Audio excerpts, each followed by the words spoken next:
Bonjour et bienvenue dans votre émission spéciale consacrée à l'Ukraine. Voici l'essentiel de ce qu'il faut retenir. Un bombardement russe a fait au moins 18 morts dans un centre commercial en Ukraine, selon les autorités locales.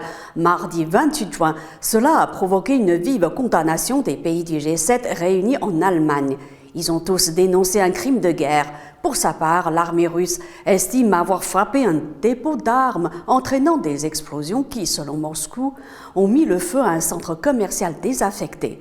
Les détonations des munitions destinées à des armes occidentales ont provoqué l'incendie d'un centre commercial qui ne fonctionnait pas, affirme le Kremlin. 18 morts, mais sincères condoléances aux familles et aux proches. Les sauveteurs continuent à travailler, a indiqué mardi matin le chef par intérim de l'administration régionale de Poltava, Dimitri Lunin, à propos de ce bombardement à Kremenchuk, une cité à 300 km au sud-est de Kiev et à plus de 200 km du front. Dans la nuit, un précédent bilan des services de secours faisait état de 16 morts et de 59 blessés, dont 25 sont hospitalisés. C'est l'un des actes terroristes les plus éhontés de l'histoire européenne, a déclaré le président ukrainien Volodymyr Zelensky.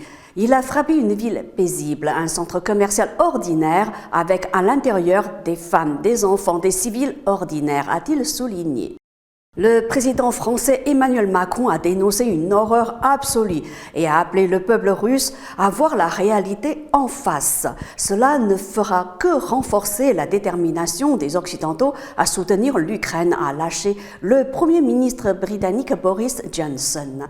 Selon l'armée de l'air ukrainienne, le centre commercial a été atteint par des missiles anti-navires Kh-22 tirés par des bombardiers à long rayon d'action Tu-22 de la région russe de Koursk. À New York, le porte-parole de l'ONU Stéphane Dujarric a rappelé que les belligérants étaient tenus par le droit international de protéger les civils et les infrastructures civiles, jugeant la nouvelle frappe totalement déplorable. Une réunion d'urgence du Conseil de sécurité de l'ONU sur les derniers bombardements russes contre des cibles civiles en Ukraine est prévue mardi à 19h GMT, a-t-on appris auprès de la présidence albanaise de l'instance onusienne. Quelques heures après l'annonce du bombardement de Kremenchuk, les autorités ukrainiennes ont annoncé une autre frappe russe meurtrière contre des civils à Lysychansk, une poche de résistance ukrainienne stratégique dans le bassin du Donbass. Dans cette ville jumelle de celle de Sievierodonetsk, récemment prise par les Russes, au moins 8 civils ukrainiens ont été tués et plus de 20 autres, dont 2 enfants, ont été blessés pendant qu'ils collectaient de l'eau à partir d'une citerne, a annoncé le gouverneur régional de la région de Louhansk, Serhiy Kadaï.